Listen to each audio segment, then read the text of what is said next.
Destination Freedom.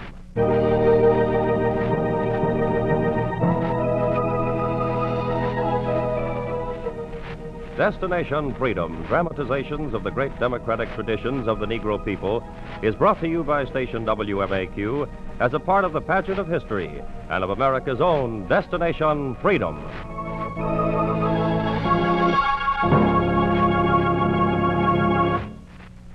The toughest job in the year 1948 was that of mediator in the blazing dispute between the growing new nation of Israel and the Arab states in Palestine. Inheritor of this job is Dr. Ralph J. Bunch, grandson of a slave and now acting mediator for the United Nations in Palestine. In a chapter entitled Peace Mediator, Destination Freedom tells the personal story of Dr. Bunch.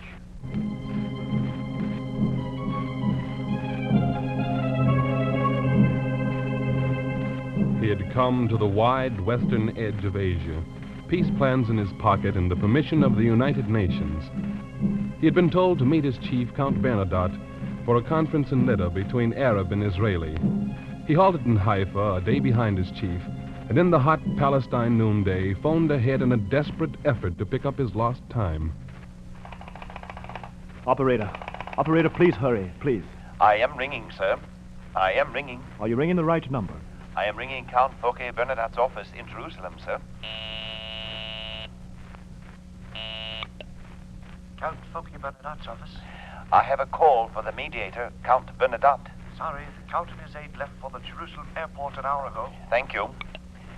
They say he left an hour ago, sir. I heard that, operator. Get me the Jerusalem airport, please. I will try to get them for you. Hurry, operator. I am ringing, sir.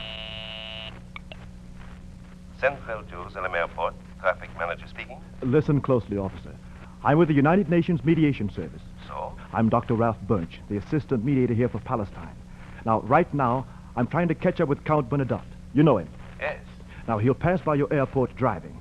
I can't explain how important it is that I get to him before he reaches his destination, before he goes any further. Yes, but Dr. Bunch... Now, listen, please. When his car comes by the airport, tell him to wait for me. Don't let him leave before I get there. But, monsieur, his car... His car is a gray Chrysler sedan. You can't miss it. But stop him. But, monsieur, I cannot. Why can't you? That car has already stopped here and passed on. Oh. You're just 10 minutes late, monsieur. He took road Q12 outside Jerusalem. Oh, good heavens. Is there any way I can catch him? He was going very fast. He did not say where. Oh, I know where. I've got to be in that car with him. Well, I have a gray sedan here, too, perhaps. Please, please. I'll be there by plane in a few minutes. Good. I will wait and drive you myself. And far out on road Q12, 4 men waited by a cypress tree, and one focused his binoculars on a speck of dust in the distance. Is he coming yet? All I see is a slight cloud of dust, maybe 4 miles back. Give me the glasses. Yeah. Uh-huh. It's a car, all right. But is it his car? Is it his? I'm not sure. And there's another coming, too, further back. His is a gray Chrysler sedan. Well, both look like gray sedans. Maybe his bodyguard, huh? How can I be sure at this distance? The second's too far back to be a guard. And maybe the first is his. Maybe the second. Well, he's bound to be in one. If not the first, we'll wait for the second. Your gun ready? It's ready. Test it, will you? All right. All right, that's better. First car's coming ahead. Second one seems to be stopping. Next time, test the gun on the car. The 4 men stood under the cypress shade, watched the cloud of dust on the road, and in their gun barrels, bullets spent their last quiet moments. But further down the road, the second car came on.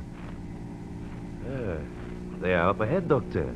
We will catch him in 10 minutes. Can't you go faster? I am doing the best the road will allow. What's the matter? Stop it. I think there's something wrong. Oh, what's the matter? I think I know the trouble, monsieur. The Count's car's out of sight now. It is always like this on a sandy road. The carburetor is clogged. It will take just 10 minutes to clear it, monsieur. 10 minutes, and I will have you sitting in your usual place at the Count's side. Just a few minutes. And he took his few minutes and cleared the carburetor, stepped again on the reluctant starter,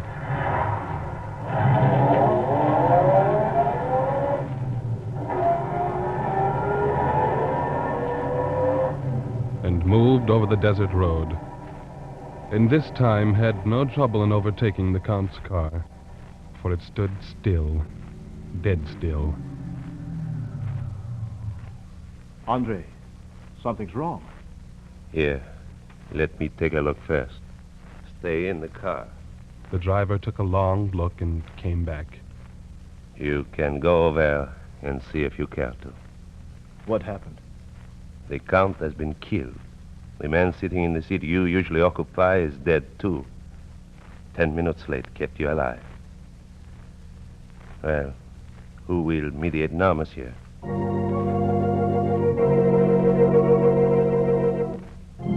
He drove slowly back over the ancient road, heartsick and weary, and his fight to bring peace to the Holy Land appeared impossible and hopeless. The news shocked the wires of the world, and the United Nations sent a courier to the assistant mediator. The courier found him late that evening out walking in the Jerusalem streets. Oh, Dr. Bunch, Yes? the Secretary General wired me to contact you here. Oh, I've been told to expect you. And you know what my mission is about. I've got an idea. In all the capitals of the world, they're asking who will mediate now. The United Nations would like to know if you will step into Count Bernadette's place, or at least until a regular commission is appointed. Will you take over what's become the most dangerous job in Asia? If I thought I could really do the job, Apparently the Council believes you can. For once, they decided unanimously on a man. Why me? They want someone who is familiar with the struggles of colonial peoples and the racial minorities, and who can be trusted by both sides. Someone whose personal experience fits him for the job of peacemaker. We hope you'll think it over. There's not much time. When you're decided, phone me at headquarters. I'll relay the message. You have 8 hours to decide.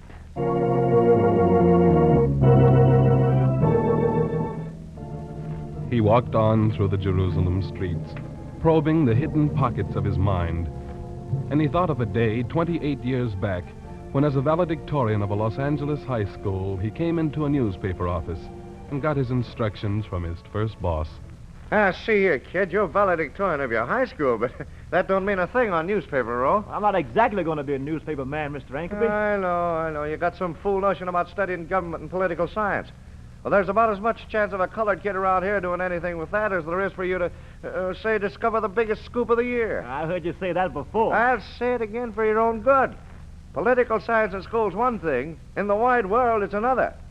Now, look, concentrate on being a good cub reporter. Go around the suburbs, pick up anything your valedictorian soul regards as news. We probably can't use much of it, but you'll be learning. In a few years, you will understand more about how the government's really run than all the books in the world can teach you. Now, get out and keep your eyes open. He remembered how he had gone out and kept his eyes open, and day by day brought in news that never touched the papers, until the night he walked to town and on a quiet road stumbled upon the biggest story of his life. He remembered how his toe struck something soft on the ground, and he bent low and recognized the town's new grocery man. Mr. Rose. Mr. Rose. Straighten up, kid, and keep your mouth shut.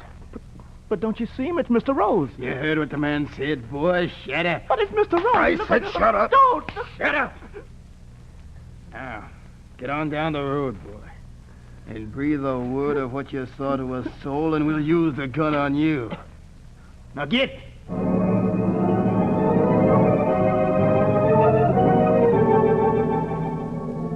He had walked on down the road, quiet, but inside his heart hammered out the story he would tell Editor Ankerby. Mr. Ankerby, I You're way saw late, him. kid. Where have you been? No. Here, take this copy down to compose it. Come on, get the lead out of your feet. No, I'm the only one who knows about it. What are you talking about? The murder. Huh? It's true. I saw it on my way here. It was Mr. Now, wait a minute. Come in the office, boy. All right. Close the door. Now, wipe the sweat off of you and talk plain. Well, I was down in the hollow near the suburb. I saw 3 men standing over Mr. Rose. You know, he was the new man with the grocery store. I know. He was dead. The men had guns in their hands. Killed Rose, huh? Did you know the men? Oh, I didn't know him anyway. One was wearing a... Keep your mouth shut. But I got to tell you. I don't want to hear it. I don't want to know anything about it. It's not my business. But it's for the paper. Not for my paper, no, sir. Some things, boy, you can't mess with. Rose was Jewish, moved into that restrictive covenant area. Them vigilantes have been after him ever since. But he was a citizen. Citizen, spoken like a schoolboy. So am I. But some citizens around here got more power than others. If I printed that, they'd bust up my newspaper in no time. Of course, if Mr. Rose hadn't been Jewish, there's sort of a gentleman's agreement about things like this. Not enough people to protect me if I fought the vigilante. So look, you keep your mouth shut about their names. You're colored. They'll get you next. And there's nothing in your political science that says you can prove a thing. He remembered how loud his heart had beat then, and how it thundered when he told the police sergeant. Murder, eh? Hey, Casey, you hear this? Suppose we do a little investigating. And the investigation had gone on, and somehow there had been enough people to protect him. And when the criminals were caught, he remembered the mayor had asked to see the Bunch boy. This is the Bunch kid that turned in those hoodlums, Your Honor. Says he's not really a newspaper man, but wants to study politics at Harvard. I told him it'd be better to study in the first ward in my precinct, but he's hard-headed. Is that right, young man? That's right, Your Honor. I'm disappointed, but I suppose you can use this $1,000 even there. $1,000? Yes, the citizens of Los Angeles have collected $1,000 for you to further your studies in, Political science. Yes.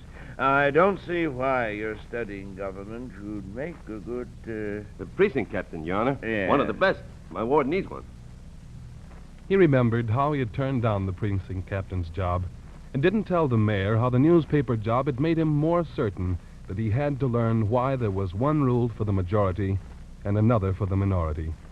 He knew he could make his politics a science even if the mayor didn't believe him, or the Harvard professors who gathered after he had finished the course to decide whether he should have funds to go further. Wasting funds on a Negro student to get a doctorate in political science. I recommend that this Ralph Johnson bunch be dropped from consideration. Professor, please. This student finished highest in his class.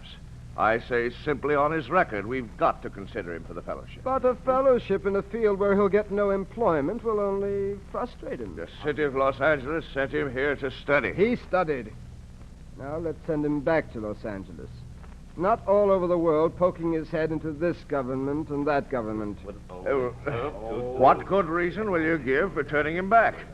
Race? Oh, come now. Face it. Our fellowship fund is for practical purposes. We encourage students to work out their doctorates in subjects that will benefit them. Now, if this Ralph Bunch can be persuaded to study, say, physical education or something more in keeping with his job potentialities, I'll be willing to give him his fellowship. Very well, gentlemen. I'll call him in and see if he'll change his mind. I'll report to you later. And as he trudged along a silent street in Jerusalem, he remembered how the embarrassed chairman had called him in and explained why he could not make the science of politics his field. As much as we deplore how the world's constructed today, we're practical dispensers of the fund. What are you trying to say, Professor? The committee thinks your study of governments is useless. They hope you'll pick something you can put to better use. I see. Now, if you'll take, say, even sociology, we can do something. I see. I think your committee has shown me what I really need to do, Professor. Yes? Whenever a group of men becomes so bigoted that they believe they must limit the field of education to some men, well, I'm convinced it's my job to study the kind of government that breeds such men, to see if we can change them. Tell the committee I'll study governments, even if I don't get the fellowship. And the chairman had gone back to his committee and reported his findings. Gentlemen, I've talked to this Ralph Bunch, and it's my belief that we must give him this fellowship to study government, even if it kills him. The committee, Mr. Bunch, agrees that they'll make an exception in your case. You've got your fellowship. Study whatever kinds of governments you see fit. Have you decided how you'd like to start? I thought I'd like to start in Africa and Asia. The seats of world governments are in Europe, young man. Yes, I know. but those seats are resting squarely on colonies. I'd like to see how they manage to hold those seats. And how will you go about this? By living and working in the colonies for the next 5 years. I've gotten a map of Africa, and I've seen how, from its wide northern top to its southern end, the empires of Europe have carved it into little pieces. I'll talk to Africans in the Belgian Congo, the British Sudan, French Morocco, Portuguese, Dutch, and Spanish colonies. And I'll try to enroll in the University of Cape Town, South Africa.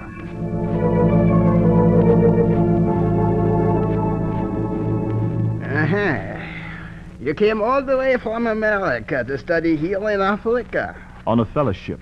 I see.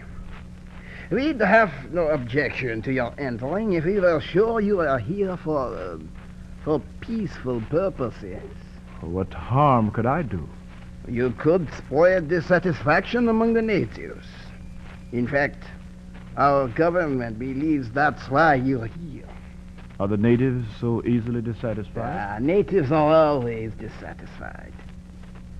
We'll admit you, but we suggest you stay away from the native quarters. You might be mistaken for one of them.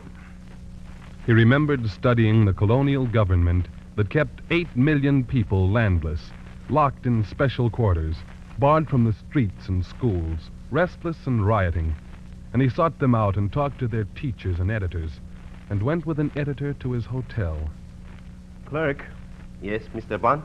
I'd like an extra room tonight for my guest. Is he a Negro? The same as I. I mean a native. He is. The hotels here do not take in native Africans, Mr. Bunch. You'll have to take your friends somewhere else. Yes, he remembered that the natives were unfree in their own land. He lived in the tribal camps and got to know chieftains, and learned that people everywhere were determined to have freedom and a control over their destinies.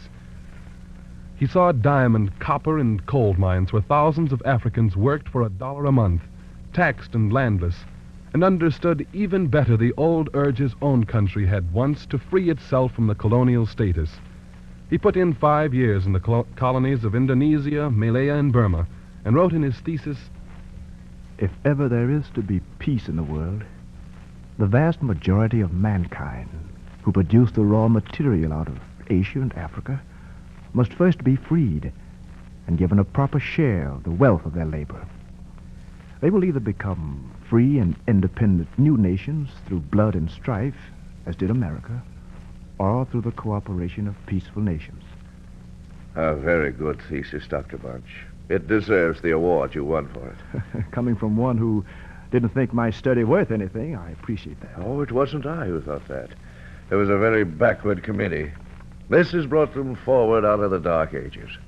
In fact, they've come so far that they want you to remain here at Harvard as an instructor in political science.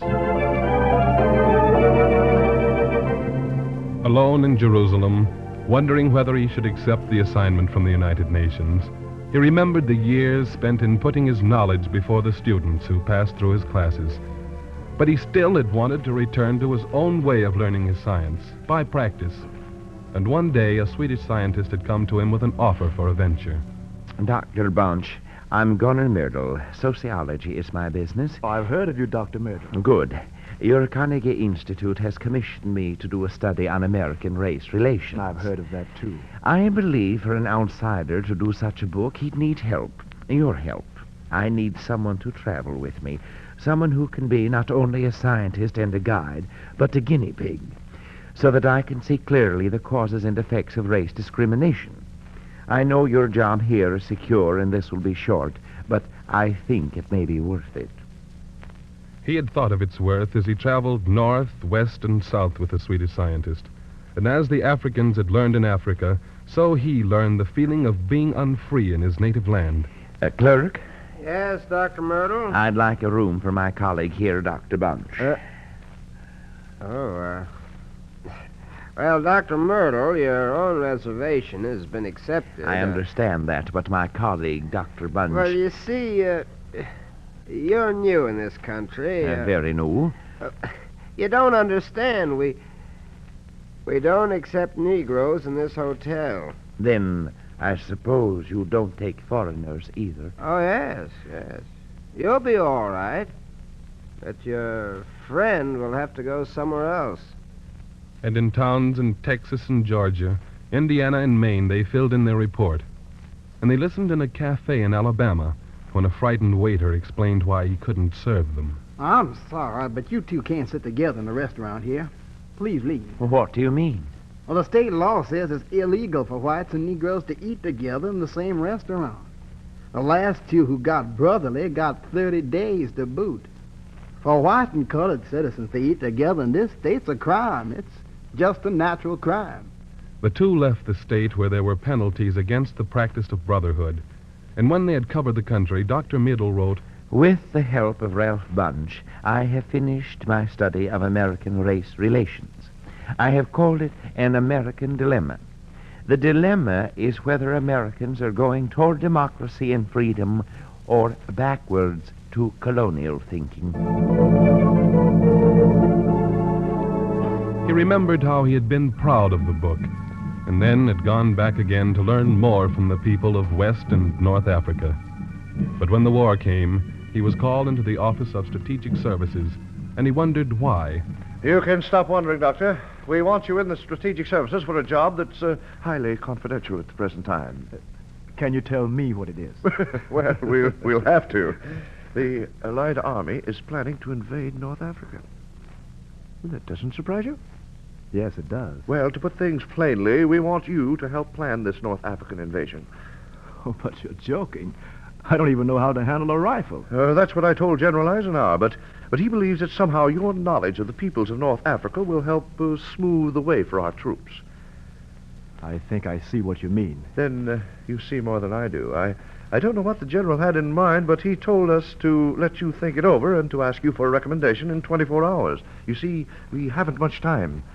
He took the time, he checked his notes, remembered his talks with Africans, and the history of native tribes whose thirst for freedom was as keen as his own, and he returned to the Office of Strategic Services. Gentlemen, I'm not a military man. That goes without saying. What do you consider strategically necessary for the success of the invasion? Well, I consider that the most necessary thing for the American army to learn before they invade North Africa... Yes? ...is something about the African people. Now, I'd suggest we teach each soldier something of the history and nature of the people whose land he'll be living on. Teach them to overcome as much as possible their prejudices and to realize that the culture of Africa and Asia is even older than his own. And in this way, I think we may be welcomed as liberators, gentlemen, and not fought as invaders. And the War Department had equipped their men who invaded North Africa with a history of its people. And when the war was near its end, he remembered how he had been sent to the San Francisco Conference to help form the United Nations and to write the 11th, 12th, and 13th chapters in the Charter on Trusteeship. And he had gone on and helped to write the United Nations Charter that declared all nations liable for the human rights of their citizens, and organizations throughout the world addressed their grievances to the United Nations. One to which he belonged presented a petition. Is Dr. Ralph Bunch here? No, but I am Henri Logier. I'm in charge of social affairs. What is it? My name is Walter White. I'm secretary of the National Association for the Advancement of Colored People. We understand that it's the aim of the United Nations to guarantee civil rights to all minorities in their respective countries. But yes, that is so. And we understand that it's the duty of each country to fulfill these sections of the Charter. But of course, the United States itself has petitioned to protect the rights of minorities, say, in Greece, Poland, Romania. What is your business here, monsieur? We're here to petition you to investigate the discrimination practiced against the Negro citizens of the United States. We're putting the case of 14 million Negroes in the hands of the United Nations. And he remembered helping to sponsor the Freedom Train and sending it around the nation to encourage the ideals of peace and human rights at home. He remembered he had asked the mayor of a great southern city to let the train come in, But some had other words for the mayor. Now, look here, Mayor. They call you fair and square, don't they? Yeah, that's why we came to you before taking things into our own hands. That's right. We want to give you the... Wait, one at a time. What harm can a little old train do to us, Mr. Juggins? I've talked to this political scientist, Ralph Bunch, who advised me to let it in. No harm. Oh, why, this here, what do they call it? Freedom train or something silly like Why, that. the cargo on that train is loaded. Dynamite. And you know what they intend to do. No, what? They got them Bill of Rights on there. On exhibition. Did this Ralph Bunch, did it tell you that? And they want to let Negro and white folks read them together. Imagine Negro and white folks reading a Constitution together. That'll overthrow anybody's government. Oh. For Negroes and whites to read that their Constitution together in the South is it's unconstitutional. That's what it is. Mayor, you got to stop that freedom train. But what can I do? Oh, it's a Trojan horse, that's what it is. Derail the devilish thing. Get it out of here. Gentlemen, I've got it. I'm a fair and square mayor, you know that. You're right. I promised Bunch personally I'd do it. Therefore, I say this freedom train ought to be allowed to come in. I know. Now, wait till I finish. I hereby decree that the train can come in provided it honors our custom.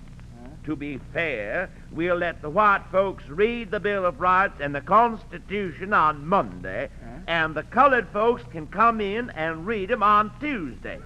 Anybody caught reading out of place will be put in jail. Now, how do you like that? Well, now, they sure don't call you fair and square for nothing. Yeah. Now let that freedom train roll in. Let her roll.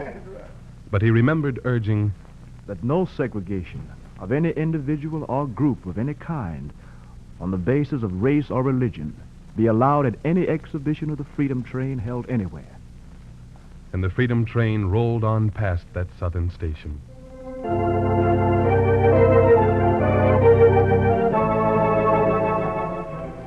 And he thought of the appeals for human rights that had come into his commission of the United Nations from all over the world, and of the biggest one that had come to him from the United Nations Secretary General. Dr. Bunch, Yes, Mr. Lee. I'd like to transfer you from the trusteeship division to another post.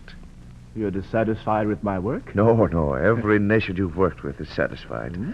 But this is a job that is going to take the most experienced men we've got. I'd like you to take the post of Assistant Mediator of Palestine to Count Fouquet Bernadotte. He thought of the first days in Palestine, when he saw the slow, painful birth of a new nation of Israel forged out of the fierce furnace of suffering and the struggle of the Jewish people, and populated by survivors of the Gestapo raids and concentration camps, who built a homeland in an ancient birthplace and had gained a foothold in a promised land. And he thought of the restless Arab nation slowly throwing off its colonial yoke, yearning to be free and strong. And he walked to a phone in Jerusalem and dialed the United Nations headquarters to give his answer. Hello? This is Ralph Bunch. Yes. Tell them I'm willing to stay on as mediator. I'll stay here until we've found a way to bring peace to Palestine.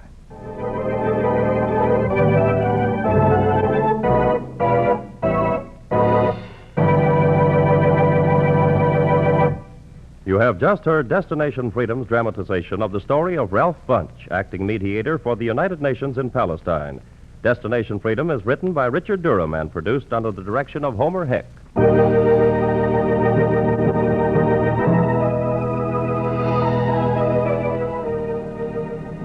The role of Dr. Bunch was played by Fred Pinkard. Others were Oscar Brown Jr., Everett Clark, Jack Lester, Ted Liss, Art McCoo, and Tony Parrish. The special music was composed by Amo Soderstrom and was played by Elwin Owen and Bobby Christian. This is Charles Chan inviting you to be with us again next week when Destination Freedom will tell the story of Paul Williams, the noted Negro architect.